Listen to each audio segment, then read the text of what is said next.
Amen, and good morning, church. If I've not met you yet or you're new, my name is Aaron, and I get to be the pastor of our church. And guys, this morning, we're going to continue our new teaching series entitled Life Reimagined. So if you're a note taker, it's what you want to put at the top. Life Reimagined. We're over the next several weeks, guys, where you have the opportunity to finally, in the busyness of life, we get to slow down, and I want us to reimagine what our lives would look like. What they would look like if we lived them in light of God's good and loving designs for us. We want to see what that is. And so this week, guys, I want us to reimagine how we find our purpose according to God's design. So what is our purpose? How do we find it? How do we understand it? What is purpose? How do we go about it? And what we're doing through this series is we've been going through the wisdom literature of the Old Testament. So we've been looking at books like Psalms and Proverbs. We'll look at Job. We'll look at Song of Solomon. And today we're looking at the book of Ecclesiastes. Now, as we just read that verses, you're like, wow, what a really sad scripture to read, that vanity, vanity, everything is vanity. And we need to look at that at times because sometimes that's how we feel about life. It feels pointless or purposeless or empty, or what is God doing? And so we come here and today we're trying to reimagine how we go about purpose. Because all of us are looking for it in different places. Some of us school, some of us work, some of us relationships, some of us travel. We're looking for purpose, meaning what's the point of life and how do I find it? And through the book of Ecclesiastes, the author has a really unique way of going about that. So I hope it's not going to discourage you. Hopefully it will be an encouraging process as we unpack that. So guys, I'm grateful for resources like the Bible Project, if you're familiar with them, Tim Mackey, the kind of president, or Spoken Word, for I've adapted some of the material for today's message in this content, and I pray that it serves you well as we unpack Ecclesiastes. So guys, let's jump in together, okay? Guys, at the very beginning of this book, Ecclesiastes, the author introduces us to a wise man, okay? That's how the book starts. And this wise man is seeking to give us answers about life that you and I are so desperately longing to know. Questions like we've already talked about. What's the point? What's the purpose? Where do I find life and meaning and enjoyment? Is it in work? Is it relationships? Is it food and drink? Where do we find it? And this wise man seeks to give us those answers. So in verse 1 of Ecclesiastes, we learn that this wise man is called the preacher. Now, I'm from the South originally. I was born in North Carolina, and that's kind of what we call our pastors growing up. Preacher man is what we kind of joke around and call the guy. Now, this text is certainly not Southern in its context, but this is what we see the author call this wise man over and over again. The preacher, or kohelet in Hebrew, which means teacher. And this guy is one who gathers people together in order to teach them or instruct them. And so as we're going to see, guys, this wise man is going to feel a little bit more like a philosophy professor, okay, rather than a pastor. So think professor more than pastor because of the rhetoric that he's going to use here. He's going to teach us about life and meaning, but he's going to go about it in a more philosophical way than he will in a theological way. Now, guys, most scholars believe that this preacher is none other than King Solomon of the Bible, who was indeed a real historical king, and he ruled over ancient Israel from about 970 to 930 BC. While others think, though, that phrase in verse 1, son of David, others think that this refers to like a descendant of David rather than Solomon, the direct son of David. But I think it's talking about Solomon, and so that's what we're going to go with today. I agree with the majority of scholars on that, okay? Either way, the book starts out with the author introducing us to this wise man by saying this in verse 1. Here are the words of the preacher, the son of David, king in Jerusalem. Now, guys, I want to give you kind of a key note to help us understand this book, okay? One of the key things is that the preacher is a character in the book and not the author of the book. It's key for us to understand here. The author of the book is anonymous. But he's the one who's introducing us to the preacher in the first sentence. So in the first sentence, the author writes about him, but then in the very last sentences in chapter 12, at the end of the book, the author shows back up and he summarizes and he evaluates everything that the preacher has said throughout the book. So listen, the author, who is this person, they're wanting us to hear everything this preacher has to say. And then he steps back after the preacher's done and he says, hey guys, listen, this is how we're to evaluate this. This is how we're to interpret everything that he just says. And he gives us this new and powerful conclusion about where we are to find meaning and purpose in this life. So then that begs the question, right? What does this preacher have to tell us? And what does the author want us to understand about the meaning and purpose of life? So here's the first thing we're going to see. And you're like, bro, I came out on a rainy day to hear this. Well, here it is. Here's the first point. Vanity, vanity, all is vanity. Like, welcome to church, right? This is the most sad thing I could tell you. And a lot of us are going through difficult things in life, whether your personal life or school. Maybe it's challenging as you start this semester, or a new job, or things are just difficult and you're like, bro, I came for this. Vanity, vanity, all is vanity. I already feel that way. I need something that's encouraging. Well, guys, we will get there. Now, guys, what the preacher does over the course of his life, I find rather fascinating. Okay, this preacher guy. What he does is really interesting because he conducts this wide range of personal experiences. And he's trying to discover what the meaning and purpose of life is through these experiences. And so what he does through the course of his life, he seeks out all of these life experiences. And through them, he's trying to find joy and meaning and purpose in this life. So he uses all these things like test subjects. He has all these adventures and all these experiences and collects all these materials to see if in those things he can find meaning in life. And so all the 12 chapters of Ecclesiastes is like his own personal journal entries. It's his diary. It's his findings of where in life he might find joy and happiness. But here's what I find, guys, most fascinating about this, okay? The preacher, in his experiments, he chooses to limit the experiences that he has. And this is key for the book. He applies one restriction under which all the experiences would come. Just one rule, and here's what that rule is. He would only look for answers for meaning and joy and purpose under the sun. And that's a phrase that he repeats 28 times in this book, under the sun. And what that means is that he's limiting his experiments of where to find joy. He limits it only to the physical world, only to what he can see with his eyes and touch with his hands, under the sun. So for 12 chapters, we see him search for meaning and purpose only from experiences that we could have under the sun, and not from the one who is above the sun. So in all of his personal quests, guys, and his experiences, he chooses to take out God from the equation. And he lets his search be confined to only the physical world around him rather than the spiritual world that the physical one points to. So throughout all his years and all his quest, all he was able to find was that the purpose of life felt this. It felt like it was vain and absurd and impossible to define. That's what this man says as a summary. So the author, actually at the very start of this book, he gives us this preacher's conclusion in verse 2, that everything is vanity of vanities, it says in verse 2. Vanity of vanities, says the preacher, vanity of vanities, all is vanity. Or he says, hevel of hevel, he says in Hebrew, all is hevel, which is a common phrase again we see throughout the book 38 times. Vanity, vanity, all is vanity. We see that over and over again.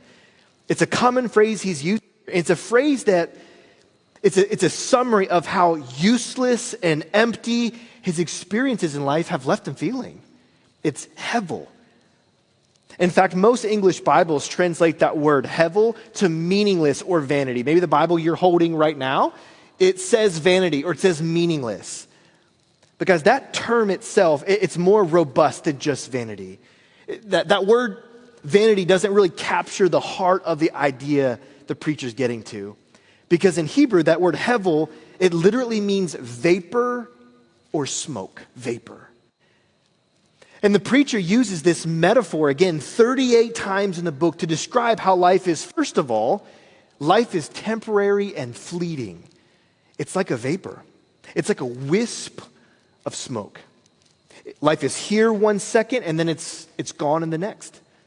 And so the preacher is saying life is short, life is fleeting, life is temporary. But then secondly, he uses hevel to describe how life is like an enigma, or it's like a paradox. It's like smoke. It appears to be solid, but when you try to grab a hold of smoke, there's nothing there. There's no substance to smoke for us to hang on to. When you reach out and try to grab a hold of it, it escapes through your grasp. And he says that it was what life is like. When you try to grasp happiness and meaning from things under the sun rather than from the one who is above the sun. It's like chasing after the wind, he says. Always chasing after meaning and purpose, but never actually catching it. So he often says this as well in verse 14. I have seen everything that is done under the sun, he says. Because remember, he's writing this at the very end of his life. I've seen everything that's done under the sun, and behold, all is vanity, and it's like striving after the wind. And guys, this metaphor points to the fact that there can be so many beautiful and good things in the world, but just as you're trying to enjoy it, or maybe you're trying to extract happiness or comfort from it, what happens? Tragedy strikes. And it all seems to just blow away. And when we try to find our happiness and meaning and purpose in things under the sun, it feels like chasing the wind. You try to grasp a hold of that relationship or that job or that stability or that person. And when you reach out to grab a hold of it, it's like smoke in your hands. And so what we're left with in life when we chase after things under the sun rather than the one above the sun, we come to the same conclusion. Vanity is vanity. What's the point? Everything I've been going after doesn't give me fulfillment, doesn't give me joy. And is that not often where we find ourselves? Guys, I'm 35, and my generation and the one beneath me are statistically the most depressed and anxious people that have ever existed in American history. And I wonder that if in part it's because I and we are often chasing after the wind. We're looking to things under the sun to fulfill us rather than the one above the sun to fulfill us. And some of us may be there in that spot right now, today. Now, if that's not a downer way to start out a sermon, I don't know what is. So what is he all saying for us? Let me summarize what this preacher's trying to say. Because the author's basic goal is to do this. The author wants to target for us all of the ways that you and I are trying to find meaning and purpose apart from God. The author's trying to target it.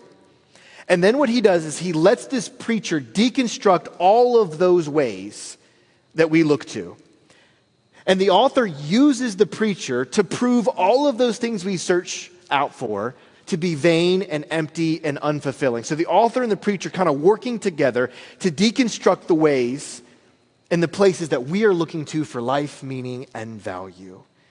So guys, the first 7 chapters of the book, it describes all of these worldly things under the sun that the preacher has tried to find fulfillment in through his experiment of life. Let me put some of these on the screen for you here. He tries scientific discovery in chapters 1, verses 10 through 11. He seeks after wisdom and philosophy in chapter 1, verses 13 through 18.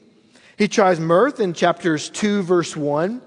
He goes after alcohol and a life of pleasure in chapters 2, verse 3. He goes after architecture and building in chapters 2, verse 4. He goes after property and acquiring it in chapter 2, verses 7 through 8. He goes after a life of luxury and wealth and comfort in chapter 2, verse 8. And guys, that's just to name a few. But then when those didn't satisfy, he kept searching, but in places under the sun.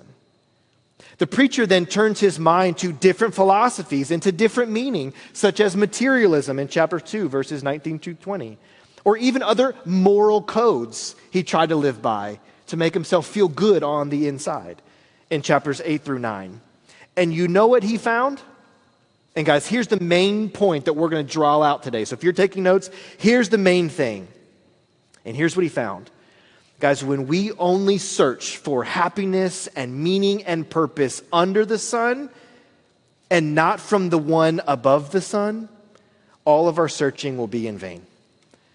All of our working will be in vain. And all of our living will be in vain.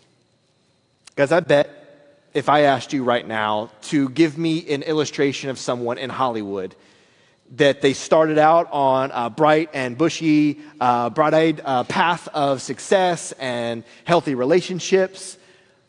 And then how many of those Hollywood stories have ended up where they are even healthier now with more success and fame and money? We don't have a lot of those stories. We follow these Disney TV shows we watched as kids, and then we grow up through the life and we're like, oh wow, this is taking a turn, hasn't it? Or if you saw any of the Nickelodeon documentary that came out about all those shows, you're like, well, wait a second, this is unique. What happened? I thought they had fame and money and privilege and relationships and everything resource-wise at their fingertips. So what happened? The same thing that happens in our life. When we search for fulfillment and purpose under the sun, rather than in the one above the sun, we are left in the very same spot. And so what we see over and over in this book is that this preacher is so fiery and passionate. And guys, if you've not heard Brandon Eidson preach at our church, it's like Brandon. And Brandon is good and faithful, and he is fiery, but it's such a good fire. It's a good passion. It's an urgency the preacher has and Brandon has to want you to get the point of what he's trying to deliver. And so this preacher in this text, he's saying this over and over and over again about things under the sun. We must look above the sun. Because again, you've got to remember that the experiments recorded in Ecclesiastes, they aren't just philosophical to him. They are autobiographical for him. These experiences, what he's found, they are his collection of his personal findings. They are his stories. He's not just waxing and waning about some philosophical way we ought to live our life. He's lived through all the places that you and I go to find fulfillment. He has the relationships. He goes through different jobs. He acquires the wealth. He moves to the right cities. He has the vacations. He buys the right stuff. He hooks up with the right people. And at the very end, he's like, can you just listen to me? Guys, I've done it all. All of it's vanity. If we look in anywhere under the sun for purpose, we're not going to find it. So he is encouraging with passion and warning where we must find our purpose. Where does meaning come from? What's the point of all of this? And so what he does is that he seeks out three kind of big categories to warn us about. He says we can't find purpose and knowledge, pleasure, and work. Those are the three areas that you can kind of bucket all of the things he says into, and that's a little bit about what we're going to do an overview with the rest of our time. Three areas that he says we cannot look to find purpose is knowledge, pleasure, and work. And so I want to briefly highlight a few of these because maybe it's a good warning for us. So the first thing we see here is that our purpose cannot be found in knowledge. That's the second thing we're going to note here. Knowledge, he says, is vanity. Knowledge is vanity. So the preacher, he starts out by seeking purpose in his life. This is his first experiment, okay? He's like, I want to find meaning and purpose in life. So the first thing I'm going to do, I'm going to seek out a way to be knowledgeable and wise. Now, how applicable is that for the city of Boston, where we have 80 colleges and universities right all in just Boston proper, 48 square miles. We've got over 80 colleges and universities. We've got 250,000 college students. That doesn't even count grad or postdoc or PhD. 250,000. This makes sense of where we're at. So the preacher says, hey, I'm going to start out like this too. I'm going to be the most knowledgeable and wise person. And if I can acquire knowledge, then I will have purpose. So he says in verse 13, he says, I applied my heart to seek and to search out by wisdom all that is done under heaven. So what's he do? He busies himself with learning until he surpasses, guys, every other mind in the land, is what he says. He says it in verse 16. He says, I've acquired great wisdom now. I surpass all of those who are in Jerusalem before me, and my heart has great experience of wisdom and knowledge. And so like many of us, I'm sure that he sought his undergrad degree from somewhere that's important. Maybe like from Boston College or maybe Brandeis. And so after that, then he pursues maybe a master's degree from somewhere like Boston University or Emerson. And then, of course, he's got to go on and he gets his PhD from somewhere like Harvard or MIT. And then he further pursues licensures and certificates, and he does some postdoc work, and he continues his quest for more and more and more. Because if you went to the preacher's office, I'm sure that you would see his walls like filled with degrees and diplomas and certificates. But if you looked at his heart, I'm sure that you would see a man seeking to fill a void, trying to be enough by seeking to learn enough. But sadly, what we learn from this man is that the more knowledge he demanded, the more questions were supplied. And the more he increased in knowledge, the more he increased in sorrow. Because he began to see through all of his knowledge and all of his wisdom, he began to see just how broken he was and just how broken the world around him had become. In psychology, I'm sure he learned the greatness of the mind's potential, but also he saw his own failures and flaws, his sins and shortcomings. In history, I'm sure that he learned the beauty of cultures and the diversity within them, but also he learned of the world's lusts and greed and its brutality and desire for war.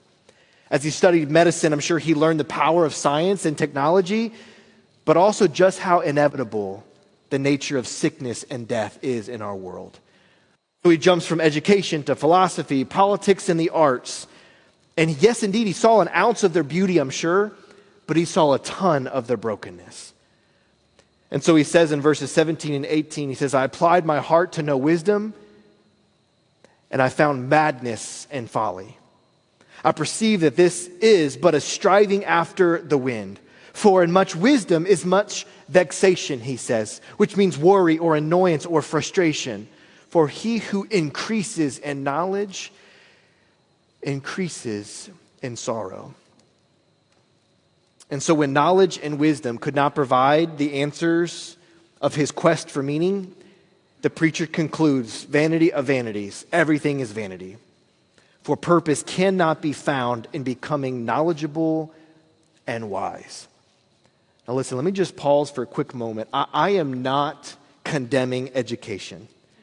I am not saying it is bad to go to college, to get a master's degree, to do PhD. I am not saying that. What I am saying is, if you are trying to add value and meaning and purpose to who you are as an individual through the lens of your degree, thinking that if I can just add PhD to my name, then you'll find out that that's an empty search. If you're hoping to just climb the ladder through licensures and certificates, thinking that if I can reach this place, then I will be of a place of significance and value, and you try to derive meaning from that, and that's what you're doing, you'll be left more empty, more sad in that search.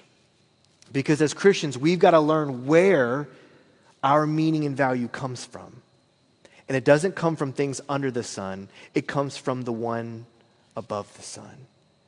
And that Son has come down to us in the Son of God, who lived in our place and died in our place and rose in our place. Why? So that you could have a place of ultimate worth and value in relationship with God. And when we look to the cross of Jesus and we see that he died in our place so we could be with him, that's where we find our value. Your school is not going to die for you. Your boss will not sacrifice him or herself for you. There will be no one who seems to pay off all of your debt, whether financially or spiritually, other than Christ. We must derive our value and meaning from him and not from what we do. So knowledge and wisdom is not bad. We ought to be knowledgeable and wise people. But what are you trying to get from that degree? What are you hoping your parents would say about you? Your friends? And often we can think a couple years back and think, why did you go to the college you went to? Because you could maybe say, hey, I get to go to this college. And that made you feel good in your group of friends. So we chose a college, a university, maybe a city, maybe a job that makes you feel more important. And if we pursue that path, the preacher's saying, hey, that's vanity. You're going to find that that was like grasping for the wind. And as Christians, we can say, well, where does meaning then come from? It comes from Christ. We look to the cross and we see what he's done. And we say, that proves my worth. That man, that Jesus, that Son of God died for me. That proves how significant I am. And that's something that can never be taken away. And that's something that never is like chasing the wind. We also see that he moves from knowledge then, because that doesn't work for him. He moves now to pleasure.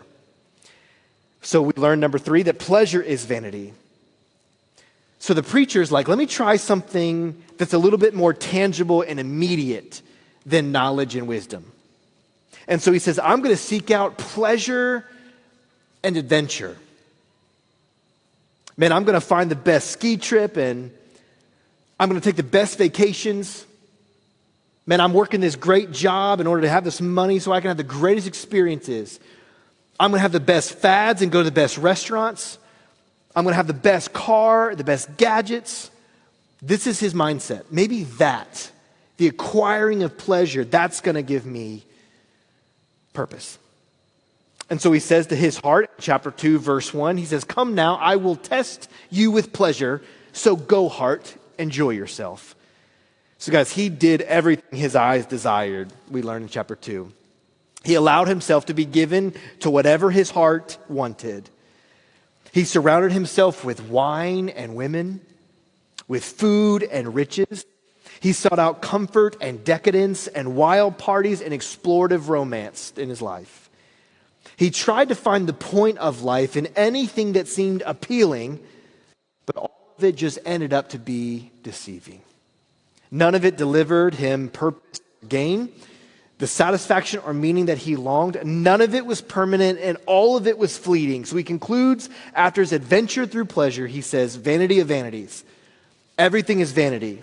For purpose cannot be found in pleasure, adventure, experiences, or riches. And guys, that's a really good word for us to heed, as maybe many of us in the room are in our 20s or 30s, and we are seeking to live a life ahead of us, we think. And we want to build a future that's comfortable and stable and at ease. We want to grind it out for maybe a decade or two, but then when we reach 40s or 50s, we kind of want to have things coast at that point.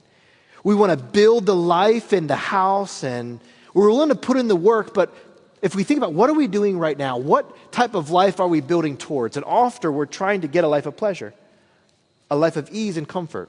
If I can get to this money mark, acquire this possession, get married and have these many kids, then that will bring me pleasure. And that's what I'm pursuing. And the preacher says, if that's our aim in life, acquire possessions, people, and that's what we're going after, he says that those things are like chasing after the wind. Those relationships one day pass away, he says. One day, those possessions that you worked so hard for, they're just going to be given off to somebody else that didn't work as hard as you did for those items. And many of us if maybe we're in our 40s or 50s or 60s, we're like, yeah, preacher, I've experienced that. I sought to build my life on all these pleasures. And so I went from relationship and job and possession. And they were good for a time and a season. But when I began to find my life and meaning and value in those things, it crushed me. I worked 70 hours or 80 hours to try to get this, and I ruined my family or my life. And this is what the preacher's trying to warn us from. And guys, may it be good for us to look at our life and evaluate, are you just looking for pleasurable experiences to try to escape the realities of hardship in your life? And the more we try to escape through things under the sun and not through the one above the sun, the more challenge and hardship we add to our life. So then the preacher moves through that. He's like, okay, knowledge didn't work out. I moved to Boston. I got the degree. Didn't work out for me. He's like, okay, I'm going to move to this city. I'm not going to name a city because you might be from that city and get offended. So he moved to some city, and he did the pleasure thing. Maybe Las Vegas.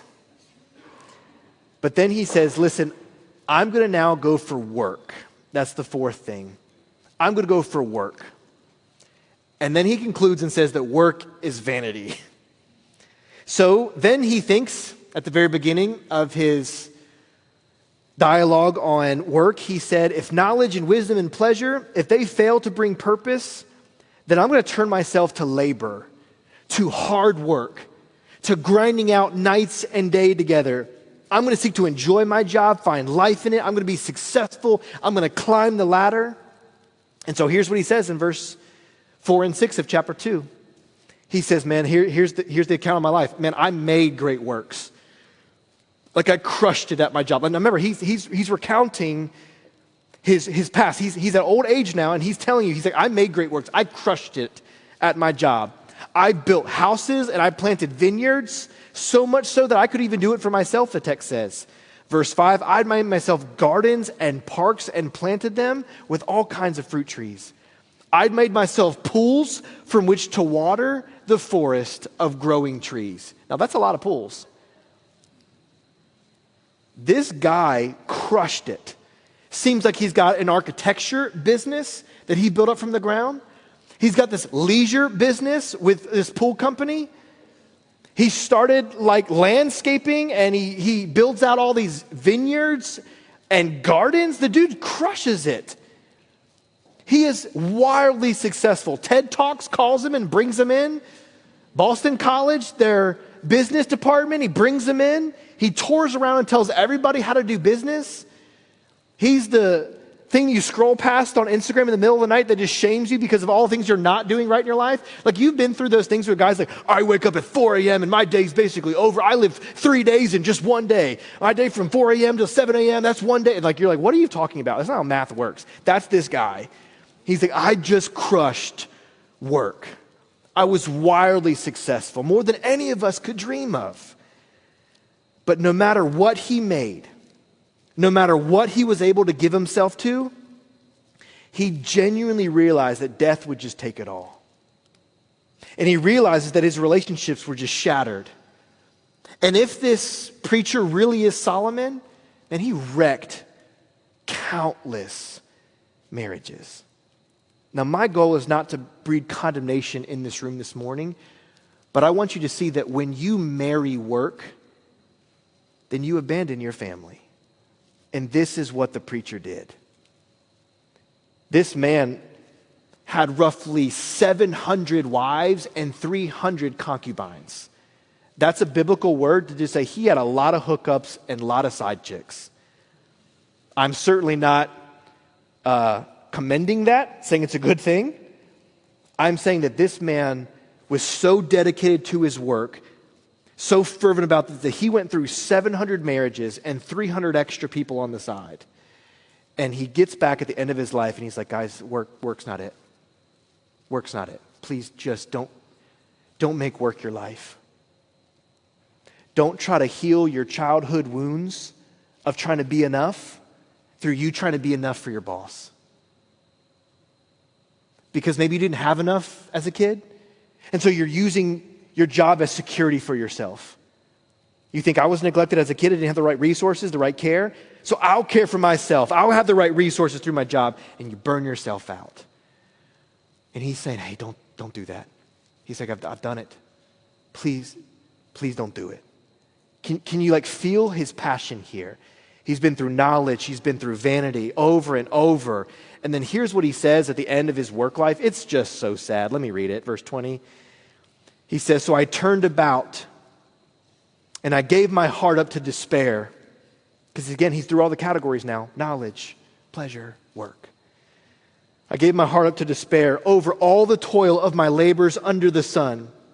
Because sometimes a person who has toiled with wisdom and knowledge and skill, they must leave everything to be enjoyed by someone who did not toil for it. This is also vanity and of great evil. What has a man from all the toil and striving of heart with which he toils beneath the sun? For all his days are full of sorrow. His work is a vexation. Even in the night, his heart does not rest. This is also vanity.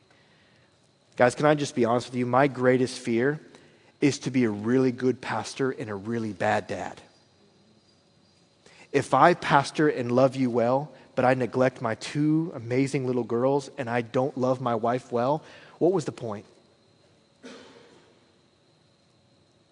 As many of you are in this church, you maybe started a business, you are in a startup company, or you're in a new position at your job, or you've been promoted to a place, or you're seeking to start a company from your work one day. Work is good. As Christians, we should work with excellence. We should work hard, but we shouldn't make work our purpose, our whole life, our whole meaning wrapped up in how just far we can climb.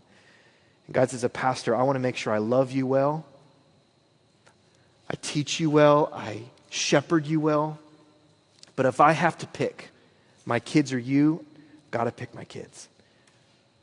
If I pick my wife or you, I must pick my wife. Just like in your job and my job, there's endless needs that arise in pastoral ministry.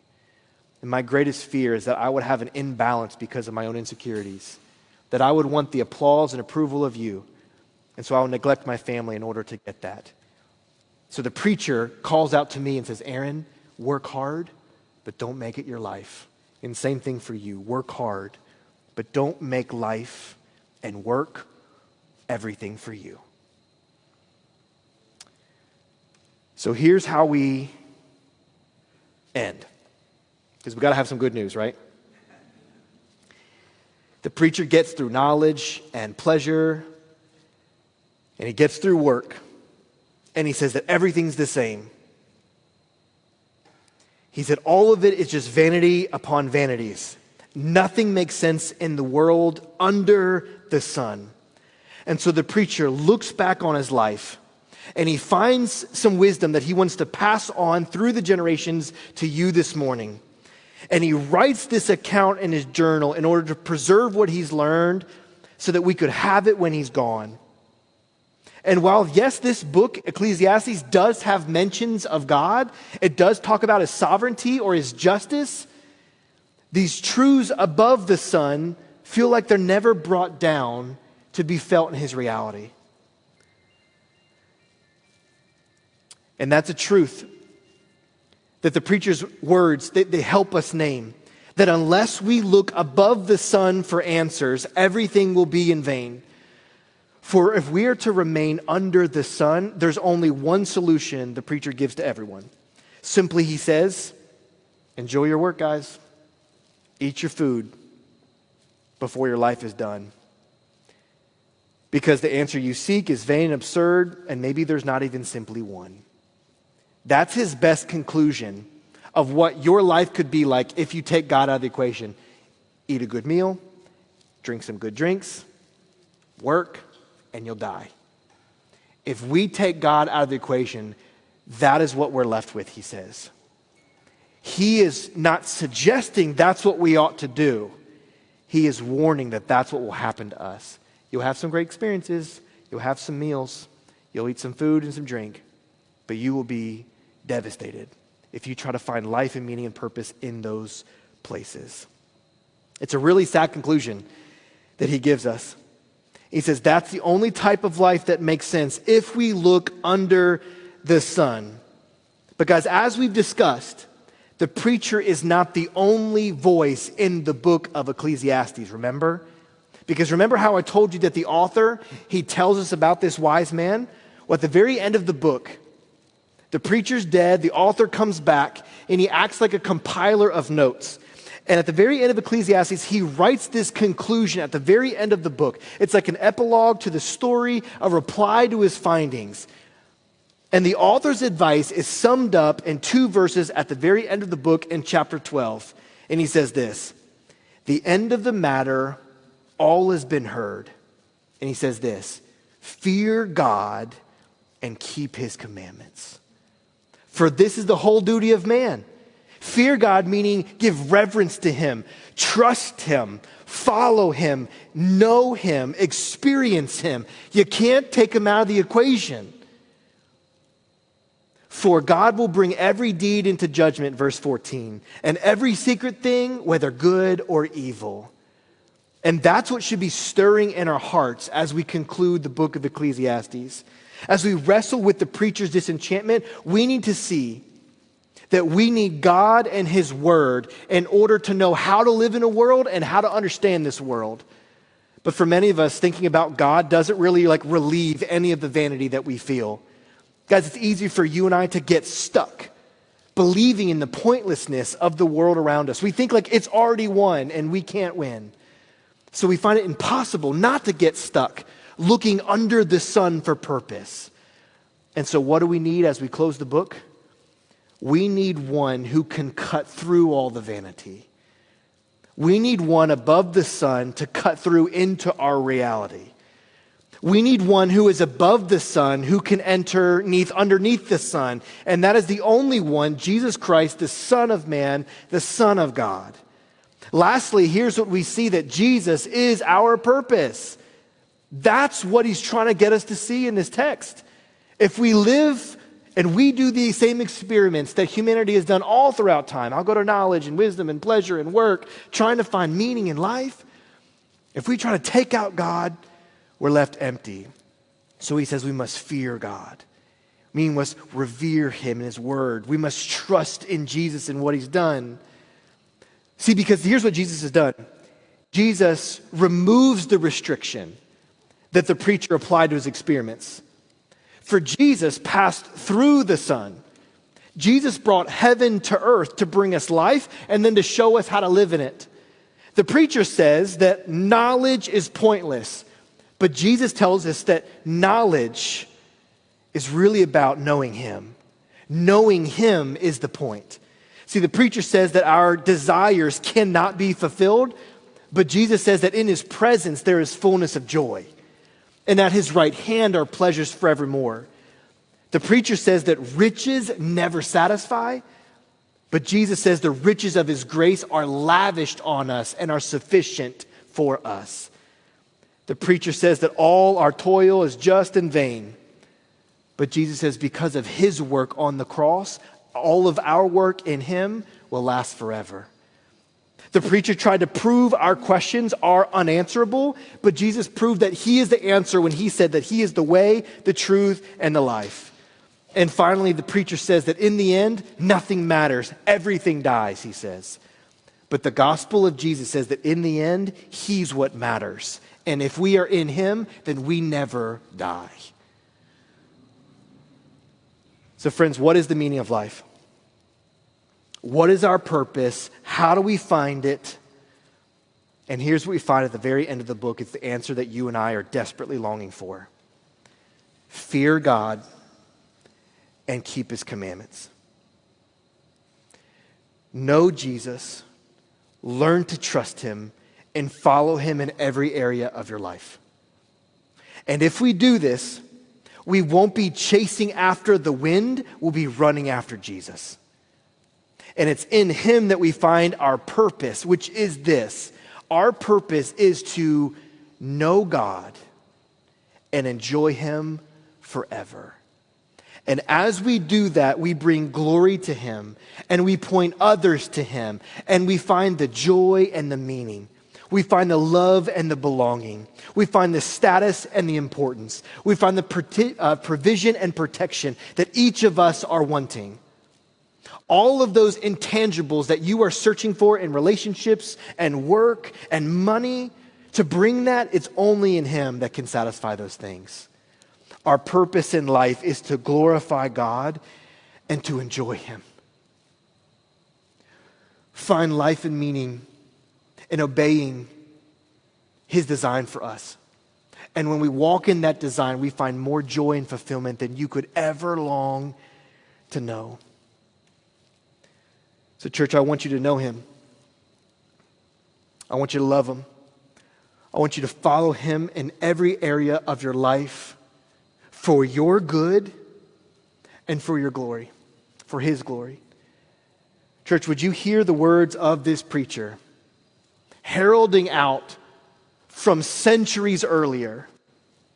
And would you reimagine the purpose of your life the way He has laid it out? And let's not chase after the wind. Let's chase after Jesus, the one who lived, died, and rose for you so you could have the purpose in life in Him. Let's pray together. God, I thank you for this scripture and this text. I pray that we would not just find meaning here, but we would live out of that meaning and find our purpose in you, our happiness and joy in you and what you've done for us on the cross. All is vanity, but you cut through that reality to give us meaning and purpose. Help us to know you, love you, enjoy you, and make you known. For it's in Christ's name we pray. Amen.